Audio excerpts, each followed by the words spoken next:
Welcome to Blockchain Recorded, the podcast for the tech curious, where we talk about anything and everything related to the exponentially evolving crypto, blockchain, and Web 3.0 space. Our mission is simple: to share knowledge, facilitate discourse, and help evolve education in blockchain fundamentals, decentralization solutions, and relevant use cases for today's digital economy. We at Blockchain Recorded are not registered investment advisors and do not deal with financial or trading token elements, nor offer any licensed financial services. The content of this podcast is for informational and educational purposes only, while the opinions of all parties involved are their own. I'm your host, Nina Tserar, and now let's talk blockchain.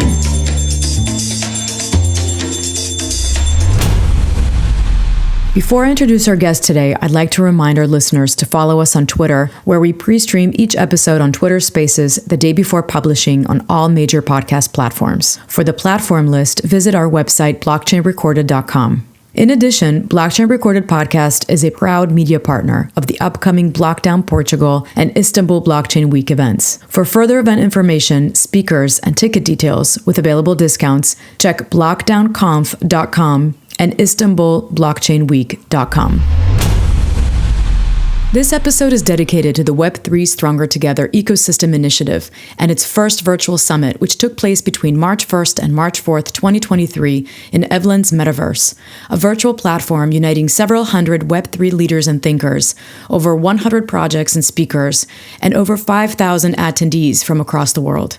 The purpose of Web3 Stronger Together, with which Blockchain Recorded is a proud media partner, is to demonstrate to the crypto community that the Web3 ecosystem is strong, solidary, active, and committed to furthering innovation despite the status of the market and nature of price speculations.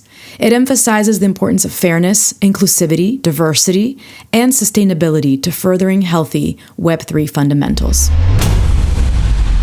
The summit included many panel discussions with assigned topics, which Blockchain Recorded is redistributing in audio form. The second panel discussion on March 2nd, and 11th panel overall, talks about DeFi for financial inclusion, namely about breaking down barriers to access. The speakers were Benjamin Boutin-Spark, the co-creator and host of Art and NFT Business podcasts, Alex Pryor, the head of innovation at EOH, Liviu, Manda, CEO and co-founder of Imperium, and Katerina Volkova, co-founder of Rio Corp and chief strategy officer of RTC. The speakers identified the major barriers to financial inclusion, as well as advantages to DeFi, the problem of decentralization, and the realistic differences between DeFi, CeFi, and FinTech, reflections of what MICA and other global regulation initiatives will bring, as well as financial inclusion integration projects. The following is the panel's discussion hosted by Mattin Noblia, a key event organizer behind the Web3 Stronger Together ecosystem initiative. We do apologize for potential audio drops due to choppy internet connections. We edited the recording to the best of our ability. Hello, everybody. Thank you for joining this panel. Liviu, Alex, Katerina, thank you so much for being here. I'm very excited to be the moderator of this panel. This is about humanity and inclusivity and cooperation. So I know we didn't prepare this event beforehand, so don't worry if you're hesitating in things. We're just going to do human for human, okay? I'm very glad you guys are here. Thank you so much. And please introduce yourself. Please tell us why you're in Web3 and what do you do and all that stuff. Thank you. Maybe Alex, why don't you go? Perfect. Hi there, everyone. So happy to be here. Thanks, Mattin. I am Alex Pryor. I head up digital innovation for EOH, which is one of our largest technology companies.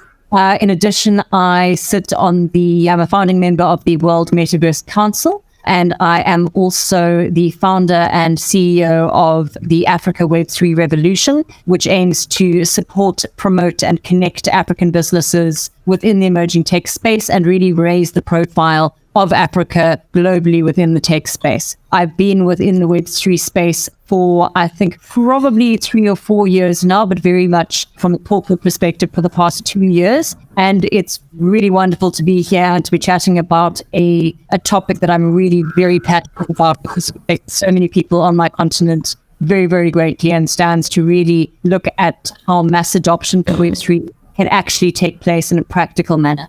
Awesome. Hello, Benjamin. Can you hear us? Yes, hi. I can hear you very well. Thank you. Okay. Katerina, why don't you go? Women first. Oh, thank you so much. Ladies first.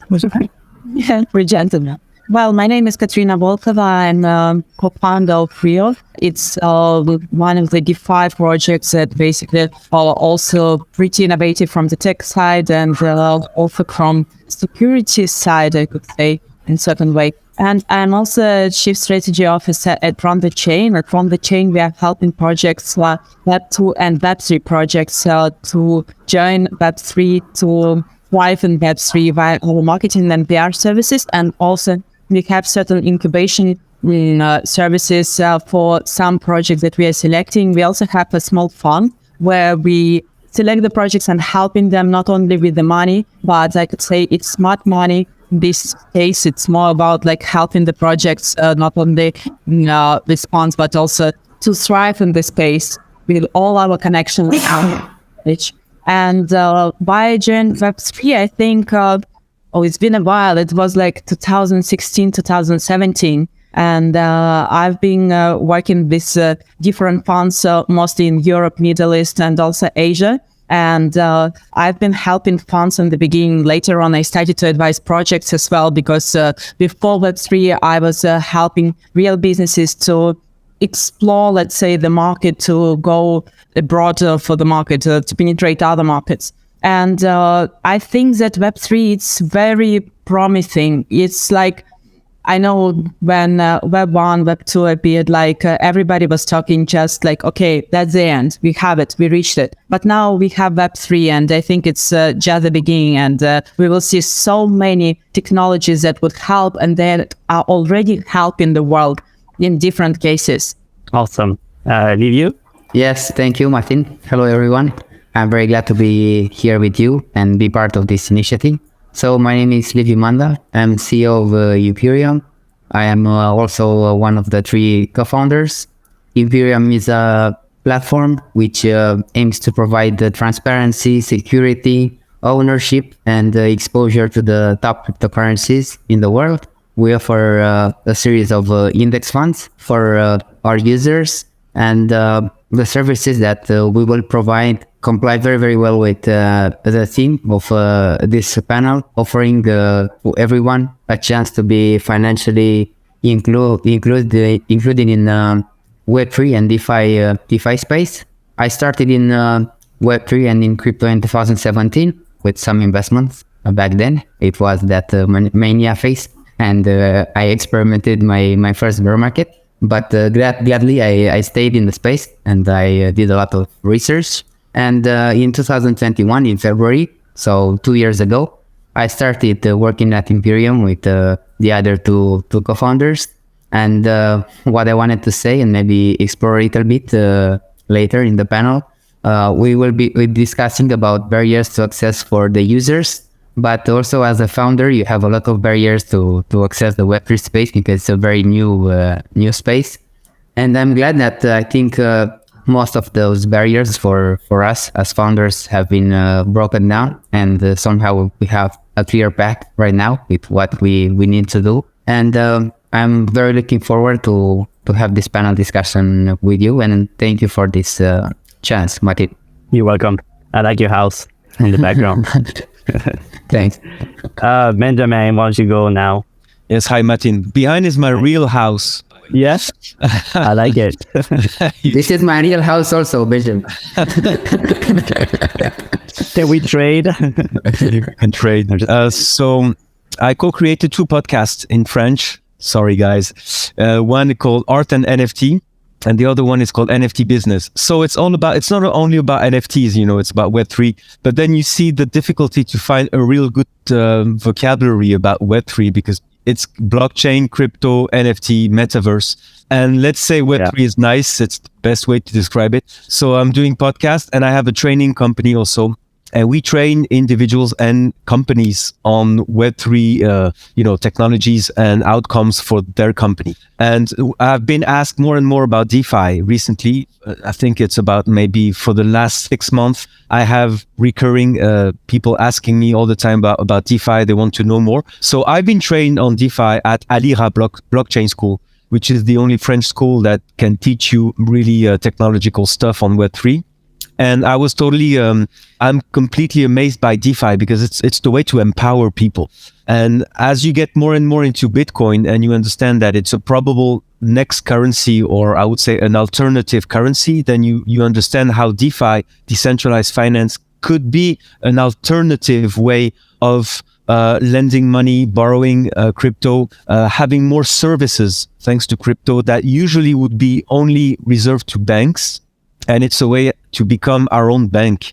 And this is so powerful that I'm really into that. And I'm eager to start discussing about that. Yeah, that financial inclusion, that we should be talking about. First, I want to say, Benjamin, I really love your podcast. I literally listen to every single one of them. They're amazing. I learn a lot about everything around Web3. So thank you so much for being here. I really appreciate that. So I wrote down some questions, to kind of make you guys think about some stuff, but feel free to share whatever you want. At the end of the day, we're here to share our knowledge for the community. So what are the biggest barriers to financial inclusion that you think that we should address? Maybe why don't you go, Benjamin?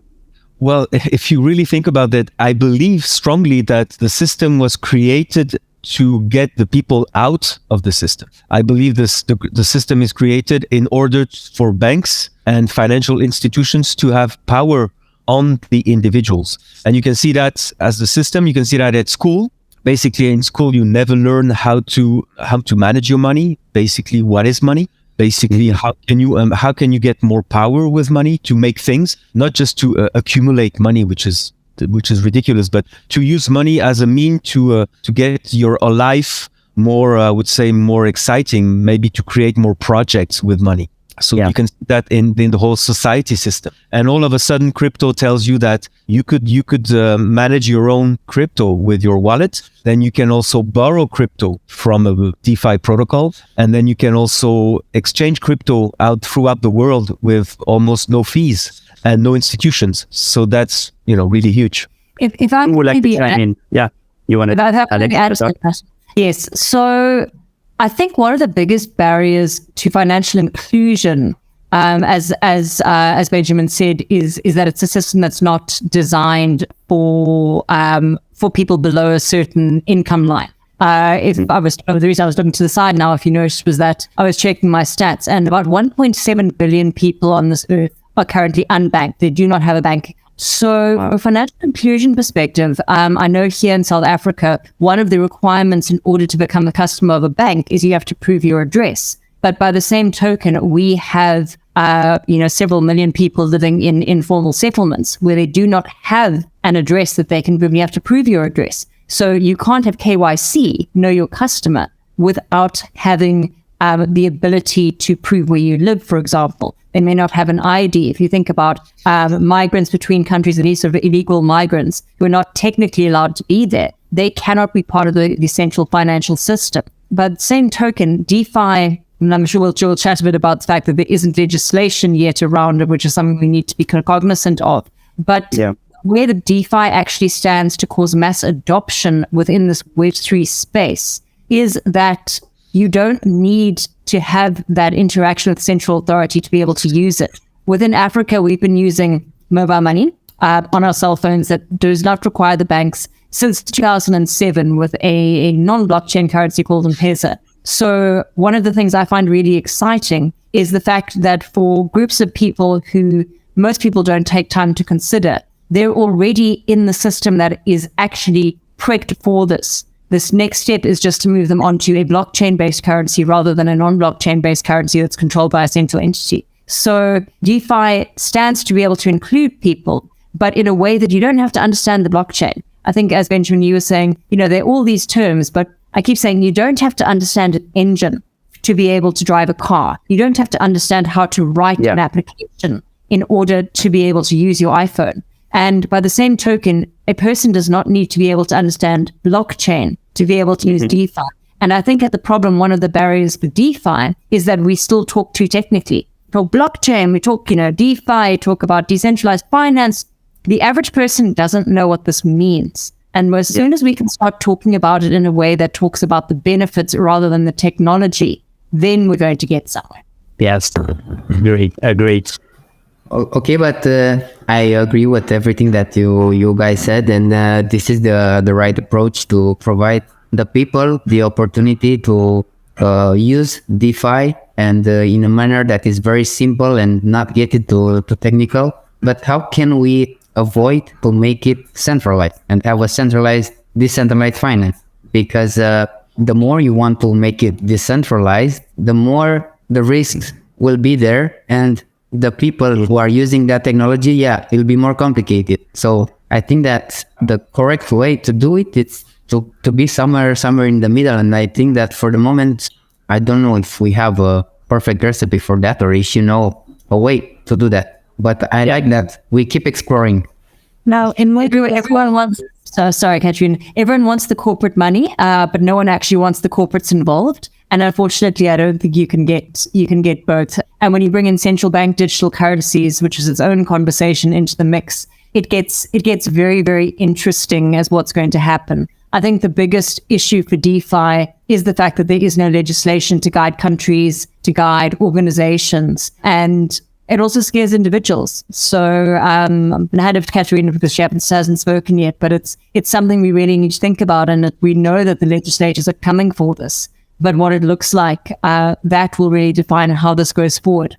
Yeah. Well, in my case, I think that, Alex, you mentioned this mobile money, so in my case, most of the people, they confused between DeFi, CeFi and FinTech. Because in Africa, what you can see, it's not DeFi. I'm really sorry to say that, because I know African countries pretty well, and Africa is actually evolving pretty fast, I could say, thanks to European money, Chinese money, and all the technologies. But anyway, in Africa, we can still see mostly FinTech, high class FinTech. We could see the same in Indian countries. Like Indian states, they're different, right? India is huge, and there are different states, different also level of innovation in different states.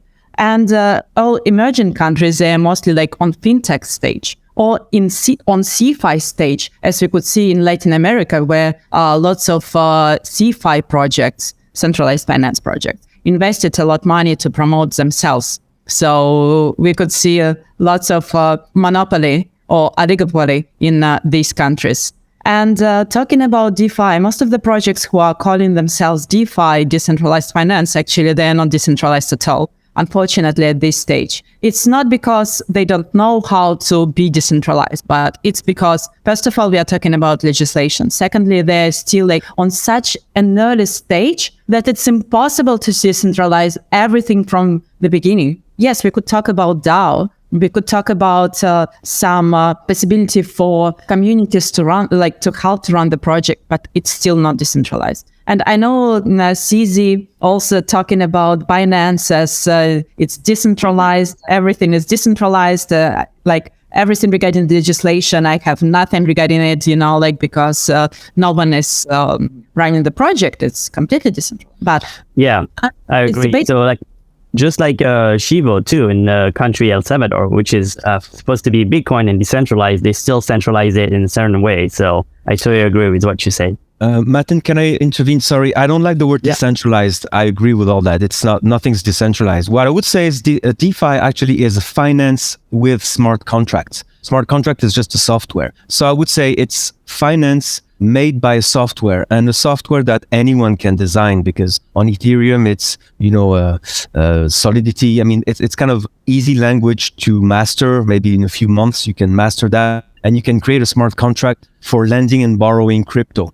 So I believe that millions of people will create smart contracts for financial usage, financial use case in the next few years. And that's what I call decentralized. It's before to lend money to someone, you would need to be an institution recognized by the United Nations or whatever, by Central Bank of Europe. So today you create a smart contract, you need to attract liquidity, of course, but then you use, Twitter, social networks, and you say to people, hey, come and check my smart contract, and why don't we just trade crypto? And that's the revolution. So not anyone will make smart contracts, but people everywhere in the world could start using thousands of smart contracts, and they will be all on their smartphone, and there will be centralization, because iPhone will say, here are the 3 smart contracts that we recognize.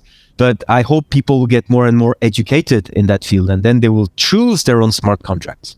I think that's a good point, because while it becomes relatively easy to make a smart contract, it is not easy to make a good smart contract or a secure smart contract. And especially in the crypto world, where the problem is less the hackers as it is the scammers, that's going to add an element of suspicion to people who are adopting it. If we look at, and I think the other issue is that cryptocurrency and blockchain and DeFi all get confused. So DeFi is obviously linked to cryptocurrency, but people are suspicious of it. And that's one of the things that's going to prevent adoption, is people are suspicious of it. But where we see adoption happening of cryptocurrencies, it's actually in emerging markets for exactly the reasons we've been talking about. In terms of the top 10 countries that are, in terms of Bitcoin and of cryptocurrency adoption, I think Nigeria tops that list, but only one European country, for example, is in the top 10, and that's Turkey, I think number 3 or number 4. But aside from that, the States isn't in there.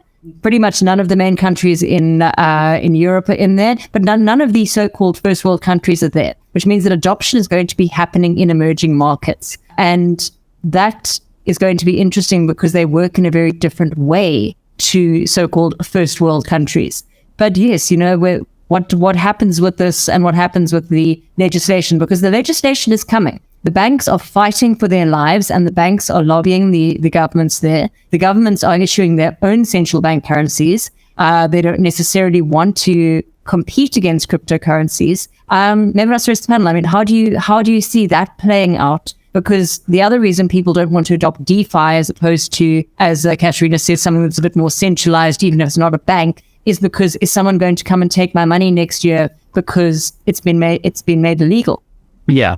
Liviu, you want to say something on that? Or Yeah, I have more knowledge about European legislation and MICA, the law that is now under analysis at the European Union. So MICA is the market in crypto assets, and from what we discussed with our lawyers, it will enforce a lot of laws on crypto, and it will be a very hard law. They don't treat that much the NFTs. So NFTs, maybe it will be a gate, to avoid some of the legislation. We have a draft, a very big draft of almost 200 pages. And I think that real innovation will not take place until we have these laws in certain jurisdictions, because when you have the laws, you can sit at the table with the government authorities, and you can really make a platform or a smart contract, as Benjamin said, that accounts for security, for transparency, and it's also government backed or something like that. They say until then we are just testing. We are in a test net. I don't think that we will see a mainnet until we have clear laws. This is my opinion. Okay, that's great. Can just add something. I think that in general, the market will be divided, and the market will be divided between, I don't want to say it like darknet, but let's say people who would like to escape strict legislations, like Bitcoin anarchists, like crypto anarchists, and all the guys who don't need legislation and don't trust governments. There are plenty of them, especially in blockchain space and Web3, and also more regulated markets. And I'm not sure, I don't want to bet on it, but I do believe that there will be a day when we will see lots of financial systems of developed countries would be regulated with blockchain space as well, like the blockchain space will be regulated there, while we would see lots of emerging countries that wouldn't be that much regulated. Or they would be regulated, but it would be possible always to overcome this law. Let's say how it's possible now. I like what you say, Katerina. I believe the genius is out of the box now, and there's no way out. Meaning that, you check Gary Gensler, the SEC, he says, oh, by the way, this is security. Oh, and this also, or maybe this is security. Oh, what am I doing? He doesn't know, because of course, every week now we have a new technology. Now we have layer 2s. Now we have ZK rollups. What I mean is, like, every time they're going to put new regulation, there will be more people inventing new technology, new smart contracts, new use case. in the crypto space. So Katerina, I think is right. You will have the companies that will adopt strict regulation, and that will be services on crypto for the basic general population. And you will have people like us who have the education, and we will be able with our wallets to interact with such and such DeFi protocol because we will have the education. So we all believe that education is the key doing, and that's why I'm excited every time I teach someone about DeFi and crypto, because I want people to get educated and understand what they are doing. But I believe now with YouTube and with all the social networks, I hope people will have this excitement of knowledge to have their own wallets and understand what is happening with CBDC, etc. I believe in that, especially in developed countries. I see that they are very at ease with crypto, with QR codes, with iPhones, with etc. So that's a good thing. I believe that there's going to be a change in power. Probably the developed country will have more power in the crypto space than the Western world. Yeah, very soon too. So I'm so fired up to be here. I'm learning so much. Thank you so much for me, you guys. I have a burning question. I just want to know if you guys have some example of successful DeFi projects that have been used to promote financial inclusion. I just want to know if you guys have any project in mind. If not, that's okay. Anybody? No, not really. I just see gamification of some protocol like PancakeSwap, but of course it's Binance behind. But at least they have their gamified. It's a gamified experience. There's icons everywhere. It's 3D graphics, so the interface is nice, and you don't feel like you're into a financial world, basically. So I believe in that. But it's not for everyone, and that's for everyone. I believe it's not about the project itself. It's about the whole ecosystem, because ecosystems are fighting as well. It's a competition here. And ecosystem, they're helping the projects with financial, like DeFi projects as well, with financial inclusions. So if you're talking, for instance, about Binance, right? Binance invested a pretty huge amount of money into Nigeria, and they had that meeting, I think it was like mid of 2022 with the Nigerian president. Or Vitalik with the Ethereum ecosystem had a meeting with Montenegrin governor regarding also implementation of blockchain there, but into financial systems, right? So like it's also financial inclusion. And we also have Ripple who are helping other countries with financial inclusion of blockchain space. So in such regard, I see more about like ecosystem fight. Ecosystems are dividing the world, helping financial systems to integrate blockchain, what means about financial inclusion actually. While we see also like smaller projects and projects, different ones. Like we could talk about like more bank side, like Simplex, for instance. So more talking about like Chainlink with their huge ecosystem, huge supporters, I don't know, like, and projects they are helping. Or we could talk about, Aave or Compound, and all these giants, all these amazing projects, they do help financial, they help emerging markets. But ecosystems have more money, more power, more connections, I could say in certain way. And they are the ones, like the leaders of these ecosystems are the ones whom big guys would listen to. I don't want to mention who become the founder of Ripple later on once he stepped out of Ripple, but still, like, it's one of the examples, right? Yeah, I'd like to add what Katerina is saying, that regarding Aave and Compound, which are very famous DeFi protocols, they have a huge community around the project. Like on Twitter, on the Twitter of Aave, for example, or their YouTube or whatever, you see so much interesting people interacting with that we don't even need endorsement of a bank or endorsement of a huge institution to know that Aave is a very good protocol, audited and secured. So I believe that more and more community will be even bigger than endorsement from central banks. And that's also the revolution of the Web3 is the community aspect, Yeah. Good point. Perhaps I can actually just add in a couple of examples as you asked, Mattin, around protocols that are being utilized in crypto for financial inclusion. One of the big ones in Africa is a company called Yellow Card. They started as a centralized exchange, but what they really have done recently is launch what they call Yellow Pay, which is around sending money instantly cross-border for cross-border payments between countries in Africa. It's currently in about 16 countries in Africa. And that's really something that is a very big use case here, because you've got people who move between different countries in order to be able to work. But to send money via the centralized system, via the banks, is very expensive. Whereas to utilize YellowPay as a mobile app, it lets them actually send money to their families instantly without needing to worry about that, with very, very minimal fees, and gets them introduced into the crypto ecosystem. Another one, which is not exactly DeFi based, but also allows for a bit more financial inclusion, is a project that's happening here in South Africa. And you may know we have a large problem with rolling blackouts at the moment. But a company that started off in NFTs has moved into effectively fractionalized solar offerings. So you can pay just with your normal credit card to purchase a single solar cell up to an entire block. And once they've got a certain number, they will do that installation on a rural school or a hospital or somewhere where it needs it.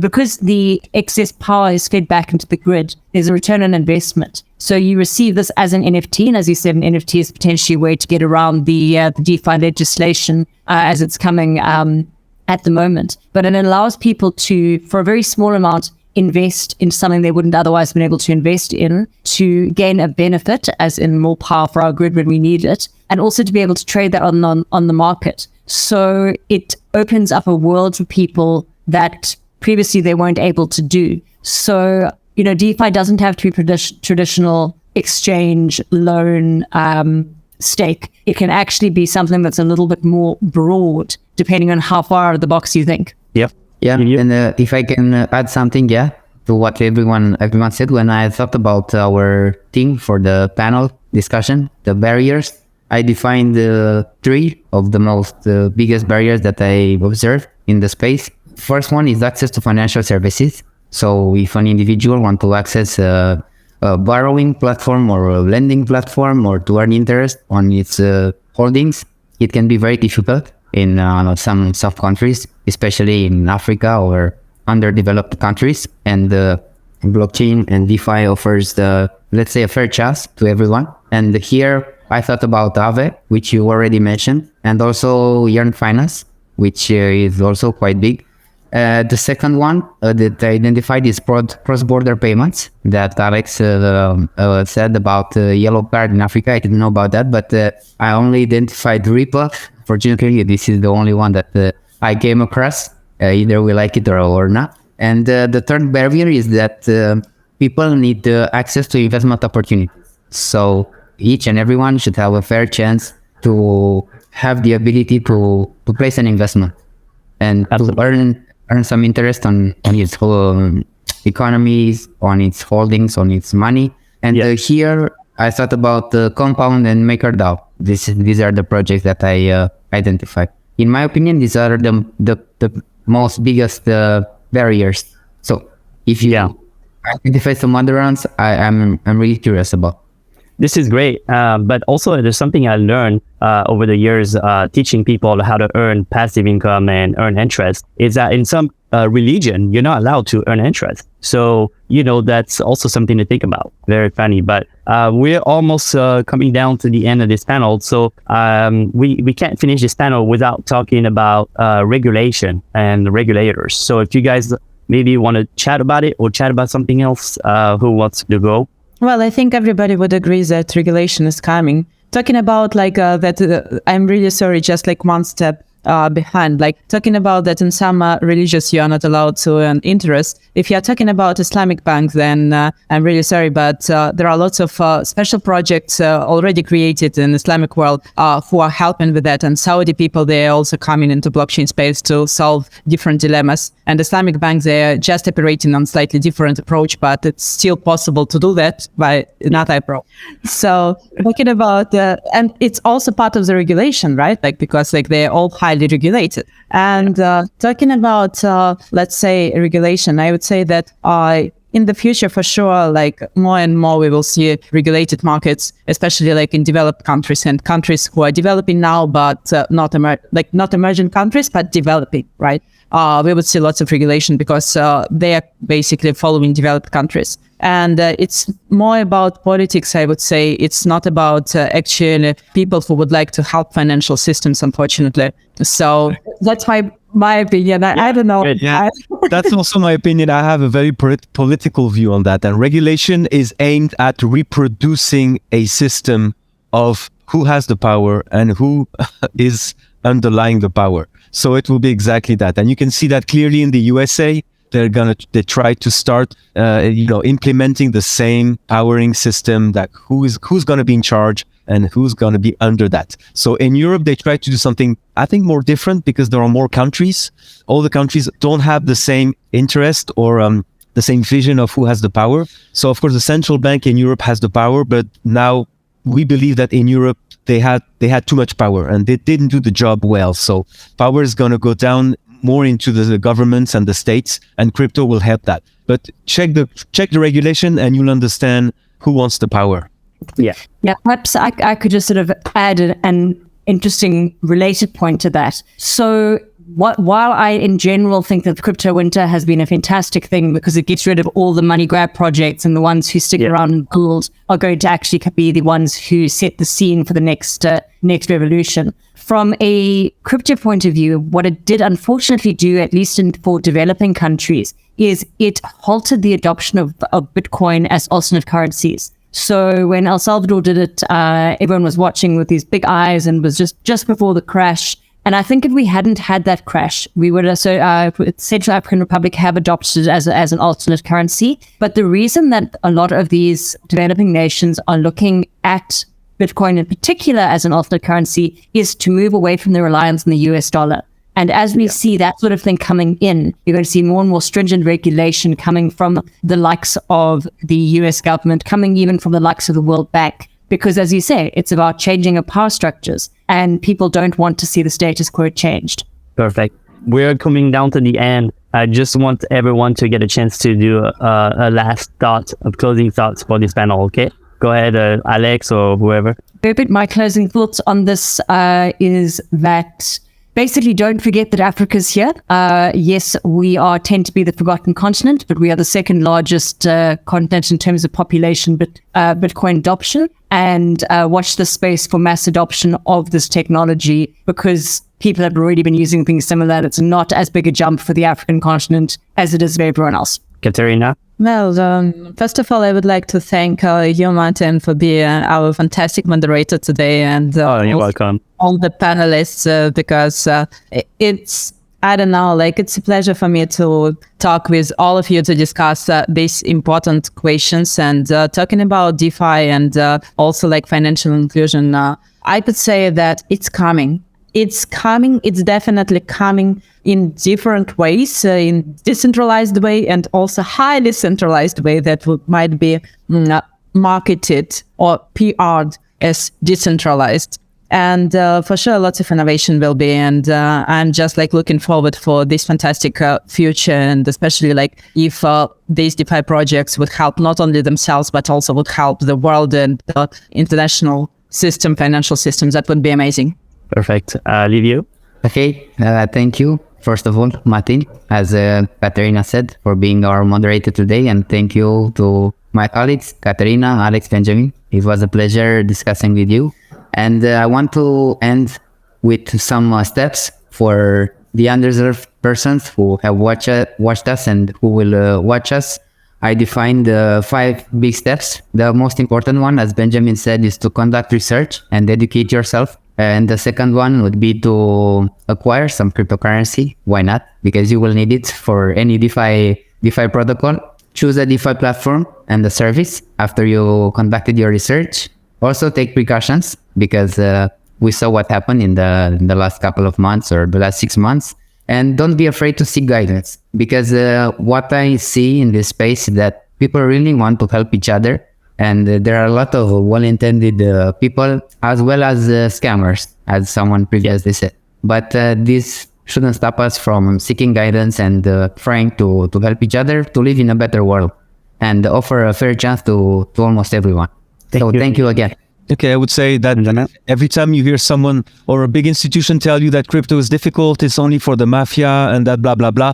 Remember what they used to say for the past, 20 years or 30 years, that finance is too difficult for you to understand. Politics is too difficult for you to understand. Foreign affairs is too difficult. So you see, we are as citizens, the revolution of crypto is that now we can start understanding what finance means. We understand what the money means, currency. We understand the difference in the interactions of power between countries. We understand all that. When you are in crypto, you have a feel of what power is. So power can be yours if you take understanding of what the crypto world and the Web3 environment. So go for it, absolutely go for it. You can start, you can start interacting with these tools with like 20 euro or 40 euros. It's no big deal in the crypto. They accept you with 20 euros in the crypto world. Perfect. All right. This panel is now almost over. I just want to thank you all. I want to thank Laurent for putting this together. I want to thank the team that is also helping us. And so let's keep building together and see you later, guys. Bye-bye. Thanks again to our guests, and thank you everyone for listening.